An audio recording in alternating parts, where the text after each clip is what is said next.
Welcome to my channel all about us. जैसे कि आप सब लोगों को पता है कि हम यहाँ इस चैनल पर करते हैं कुछ धार्मिक पुस्तकों का पाठ। इसी सीरीज में अभी हम कर रहे हैं शिव पुराण का पाठ। रुद्र संहिता चल रहा है संक्षिप्त शिव पुराण से। तो दोस्तों, आप सब लोगों से मेरी हाथ जोड़कर प्रार्थना है कि मेरे इस चैनल को आप सब्सक्राइब करें ना करें, लाइक करें ना करें, बट शेयर ज़रूर करें, क्योंकि मैं चाहती हूँ कि जिस सिंप्लिसिटी से मैं यहाँ पर शिव पुराण का पाठ कर रही हूँ, जहाँ पर कोई लेक्चर नहीं, किसी से कोई बहुत लंबा, हमने बहुत टाइम नहीं लेना आपका, हम सिंपल सीधी सीधी पुस्तक पढ़ के आपको सुनाते हैं। तो उन सब लोगों से मेरी प्रार्थना है जो गुरु जी से जुड़े हुए हैं, जो शिव जी से जुड़े हुए हैं।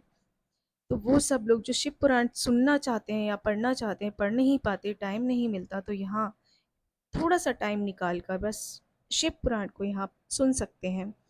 तो जो लोग गुरु जी की संगत हैं या गुरु जी से बहुत जुड़े हुए हैं या गुरु जी का कोई उन पर आशीर्वाद है और शिव पुराण उन तक पहुँचा है, तो वो लोगों के साथ शेयर ज़रूर करें। आपके पास आशीर्वाद ज़रूर आएगा। गुरु जी सब पर कृपा करें, जैसे हम पर की है वैसे ही सब पर कृपा करें।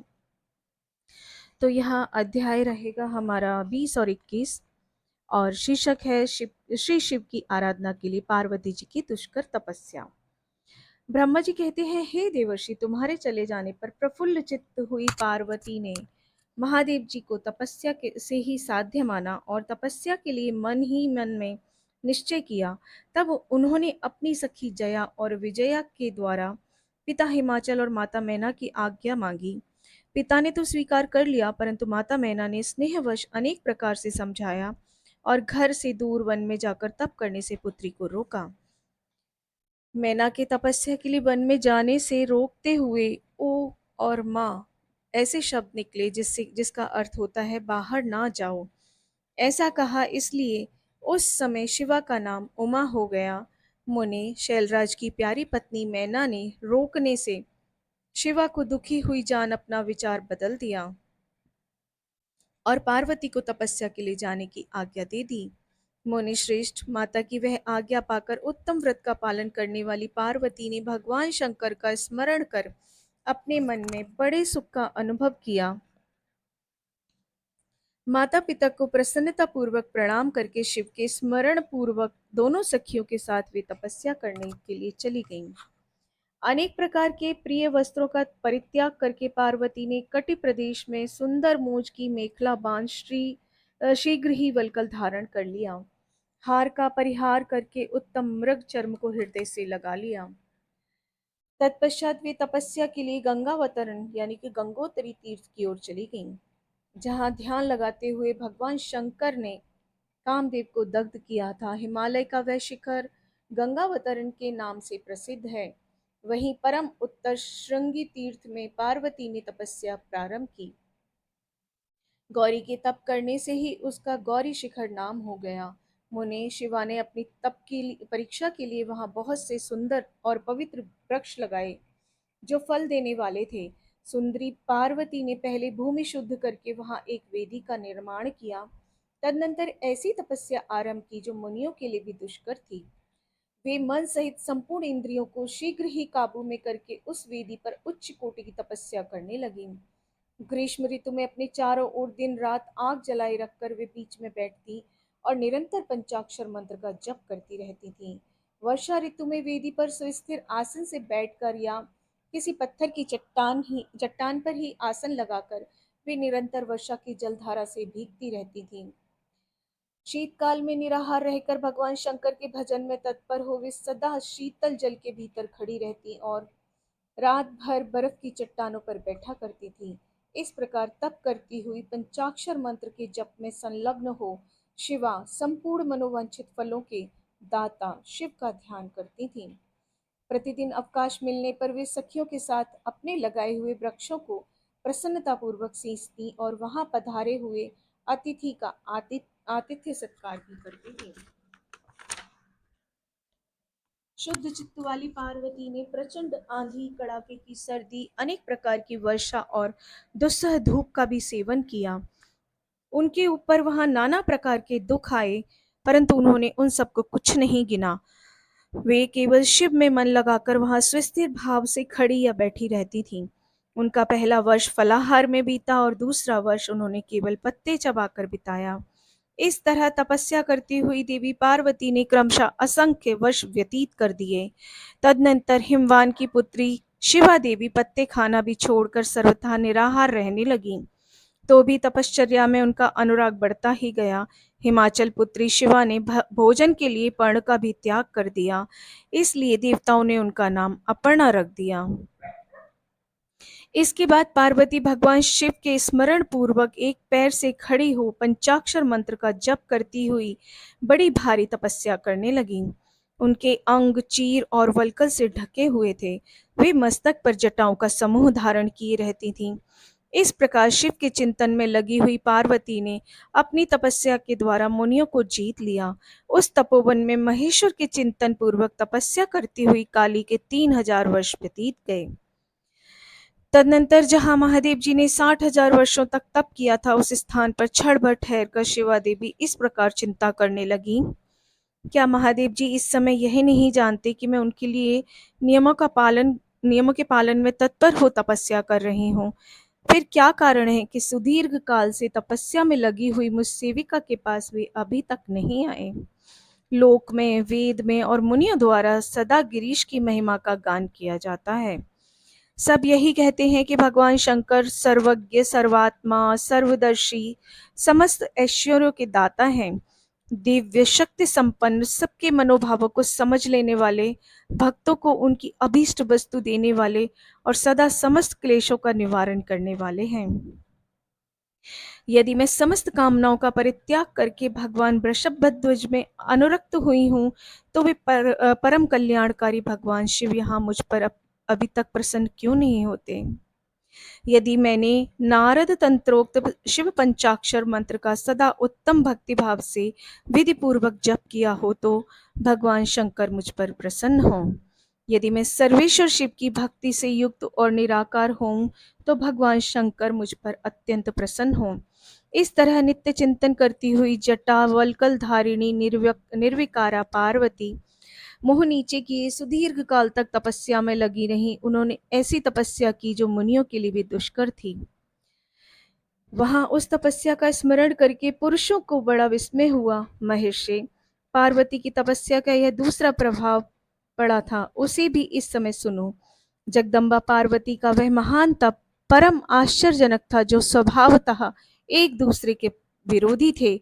ऐसे प्राणी भी उस आश्रम के पास जाकर उनकी तपस्या के प्रभाव से विरोध रहित हो जाते थे।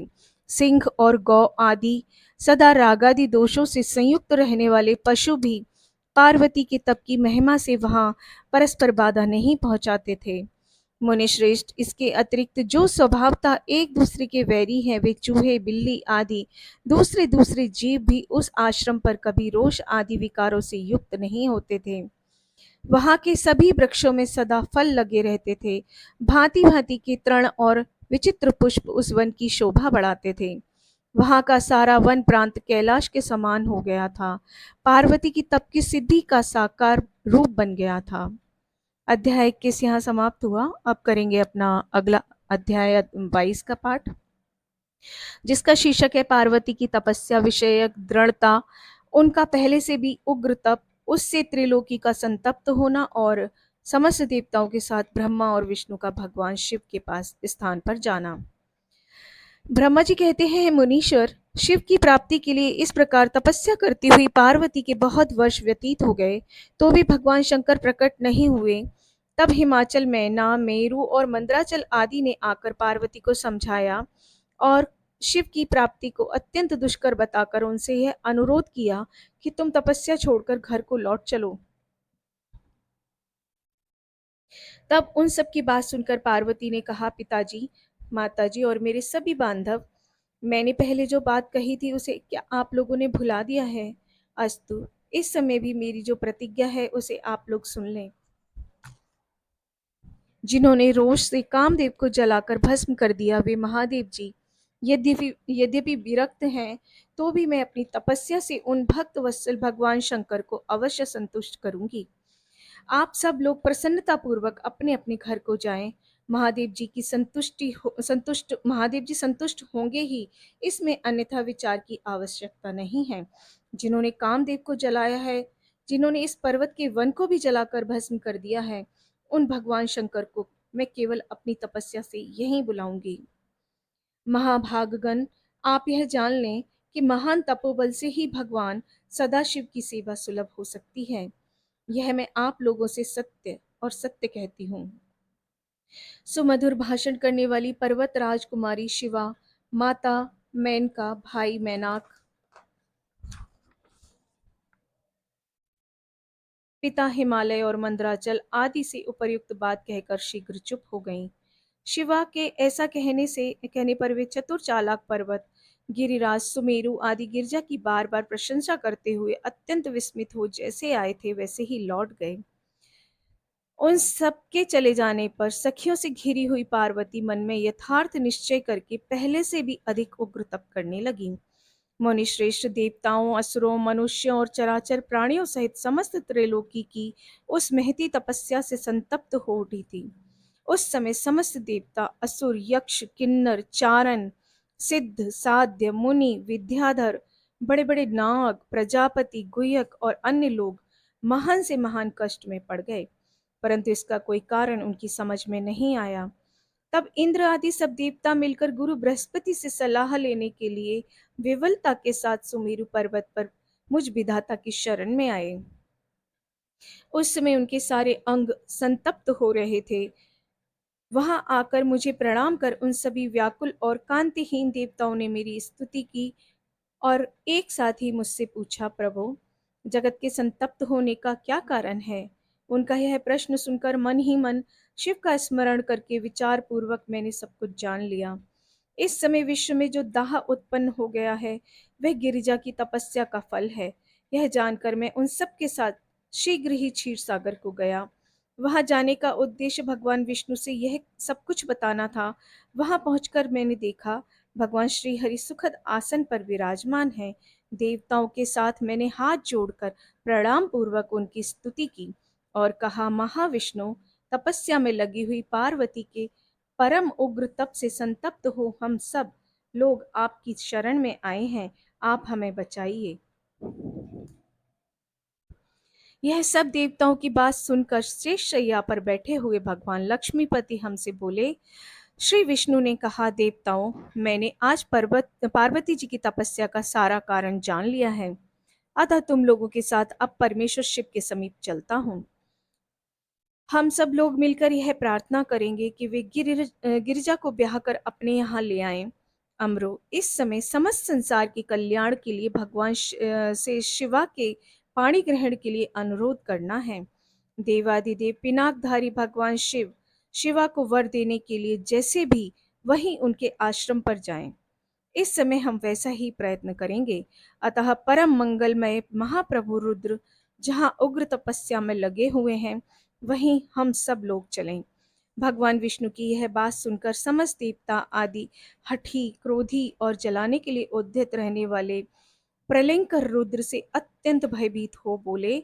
देवताओं ने कहा, भगवान, जो महाभयंकर कालाग्नि के समान दीप्तिमान और भयानक नेत्रों से युक्त हैं, उन रोष भरे महाप्रभु रुद्र के पास हम लोग नहीं जा सकेंगे, क्योंकि जैसे पहले उन्होंने कुपित हो दुर्जय काम को भी जला दिया था, उसी प्रकार वे हमें भी दग्ध कर डालेंगे, इसमें कोई संशय नहीं है।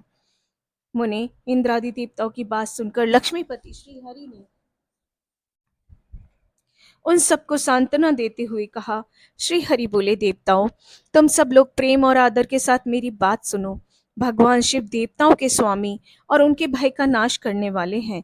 वे तुम्हें दग्ध नहीं करेंगे। तुम सब लोग बड़े चतुर हो, अतः तुम्हें शंभु को कल्याणकारी मानकर हमारे साथ सबके उत्तम प्रभु उन महादेव जी की शरण में चलना चाहिए।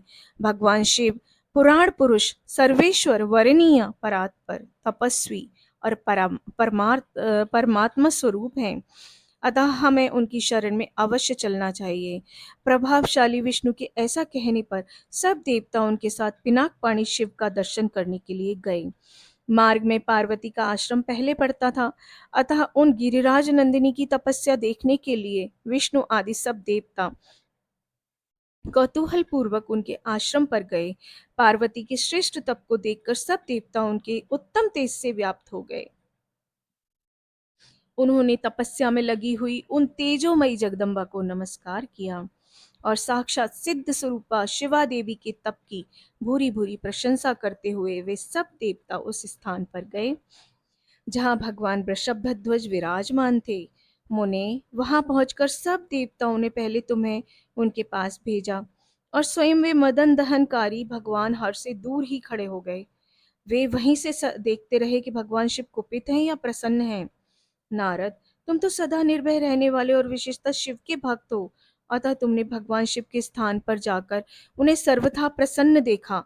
फिर वहां से लौटकर तुम श्री विष्णु आदि सब देवताओं को भगवान शिव के स्थान पर ले गए। वहां पहुंचकर विष्णु आदि सब देवताओं ने देखा भक्त वत्सल भगवान शिव सुखपूर्वक प्रसन्न मुद्रा में बैठे हैं।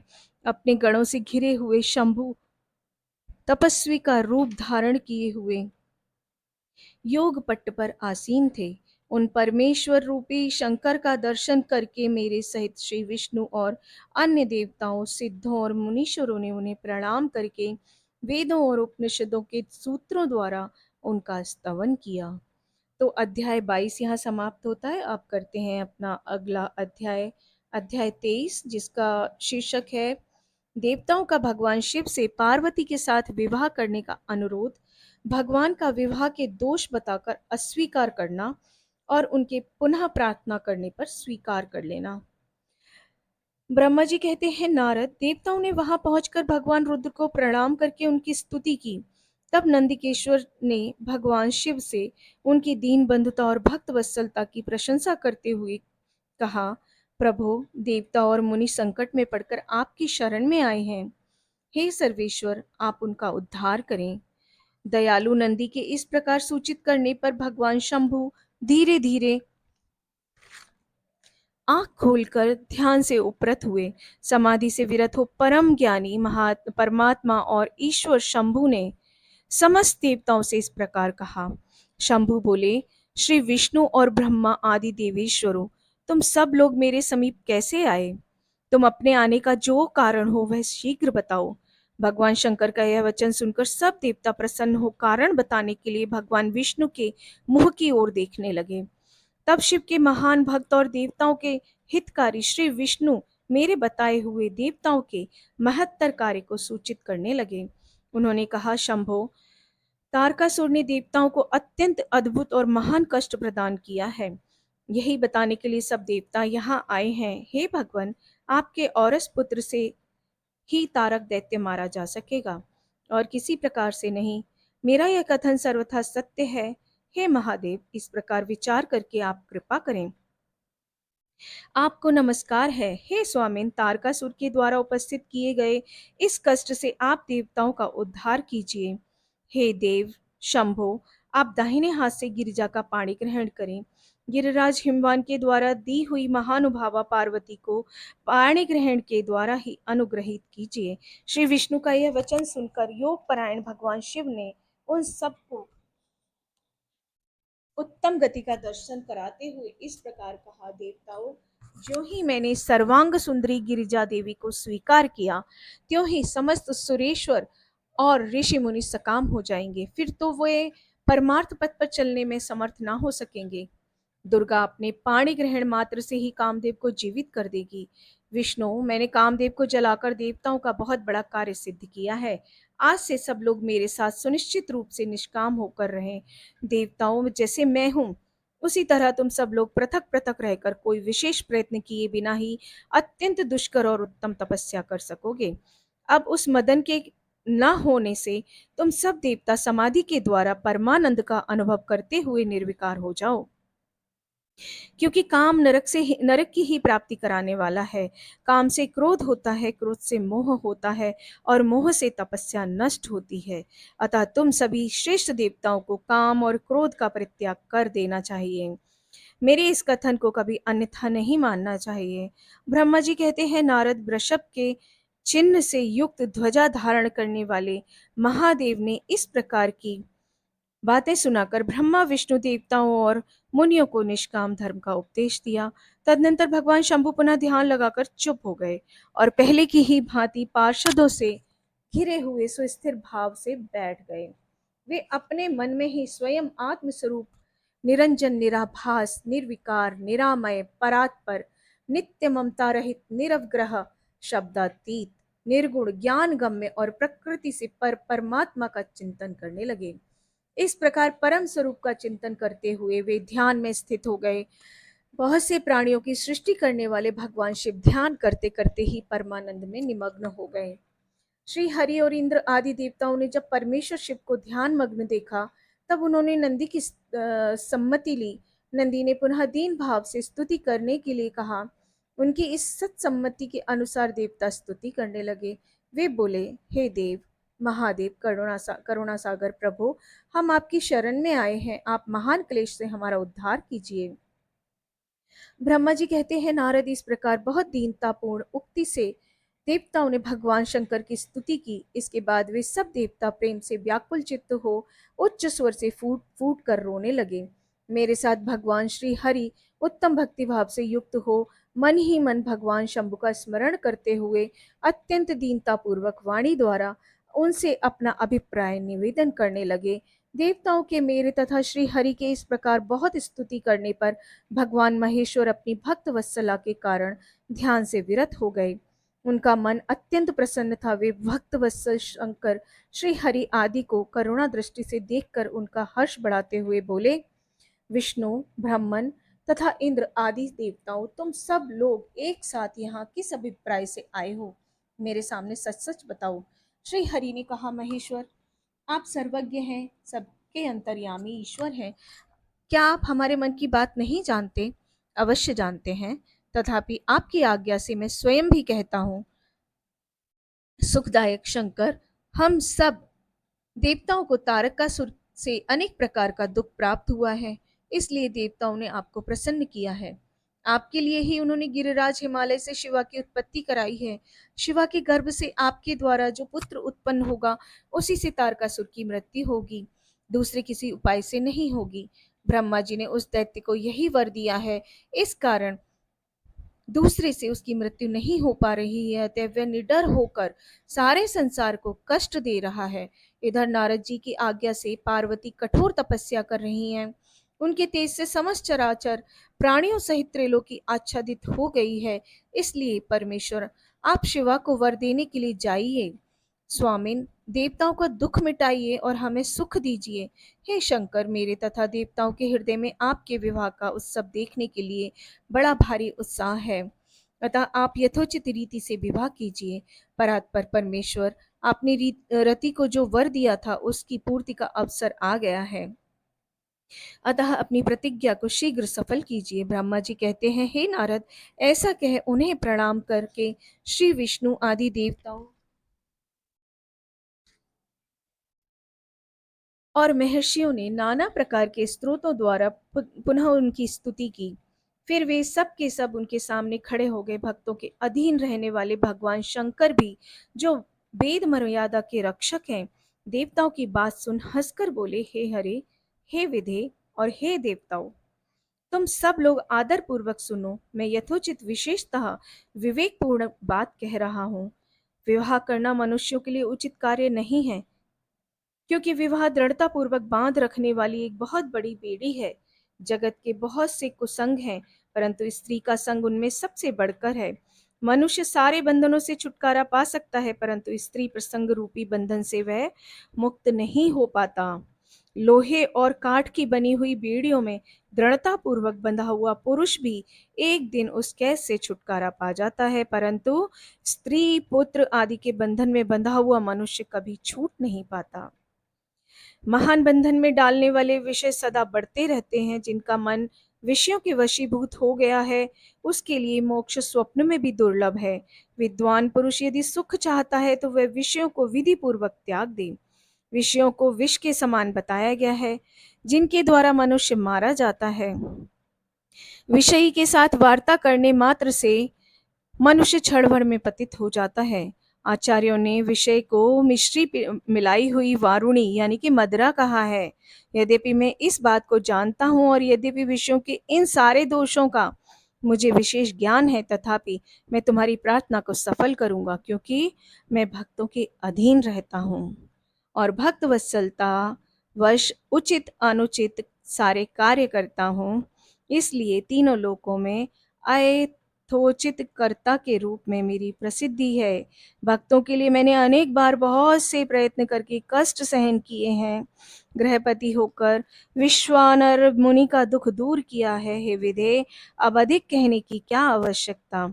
मेरी जो प्रतिज्ञा है उसे तुम सब लोग अच्छी तरह जानते हो। मैं सत्य कहता हूँ कि जब जब भक्तों पर कहीं विपत्ति आती है, तब तब मैं तत्काल उनके सारे कष्ट हर लेता हूँ। तारकासुर से तुम सब लोगों को जो दुख प्राप्त हुआ है उसे मैं जानता हूँ और उसका हरण करूँगा। यह भी सत्य सत्य बता रहा हूँ। यद्यपि मेरे मन में विवाह करने की कोई रुचि नहीं है, तथापि मैं पुत्रोत्पादन के लिए गिरिजा के साथ विवाह करूँगा। तुम सब देवता अब निर्भय होकर अपने अपने घर जाओ, मैं तुम्हारा कार्य सिद्ध करूँगा। इस विषय में अब कोई विचार नहीं करना चाहिए। ब्रह्मा जी कहते हैं, हे नारद, ऐसा कहकर भगवान शंकर मौन हो समाधि में स्थित हो गए और विष्णु आदि सभी देवतागण अपने अपने धाम को चले गए। तो अध्याय 23वां यहाँ समाप्त होता है। हम अपना अगला अध्याय 24वां अपनी अगली सीरीज में करेंगे। आप सब लोगों ने अगर यहाँ तक सुना है उस सब के लिए धन्यवाद। अंत तक बने रहने के लिए बार बार धन्यवाद। और सबसे यही प्रार्थना मेरी बार बार रहेगी कि मेरे इस चैनल को आप शेयर ज़रूर करें। आप चैनल को शेयर करें ना करें, मेरे इस वीडियो को ज़रूर शेयर करें लोगों तक, जिससे कि हम शिव पुराण की कथा ज़्यादा से ज़्यादा लोगों तक पहुंचा पाएँ। यहाँ पर कोई बहुत ज़्यादा हम टाइम नहीं लेते, सीधा सीधा पाठ करते हैं।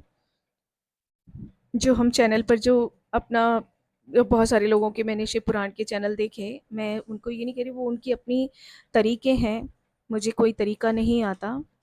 तो मैं सीधा सीधा पाठ करती हूँ और मैं चाहती हूँ कि बस लोगों तक ये पाठ ज़रूर पहुँचे। इसके लिए आप सबसे प्रार्थना है कि इसे शेयर ज़रूर करें। धन्यवाद।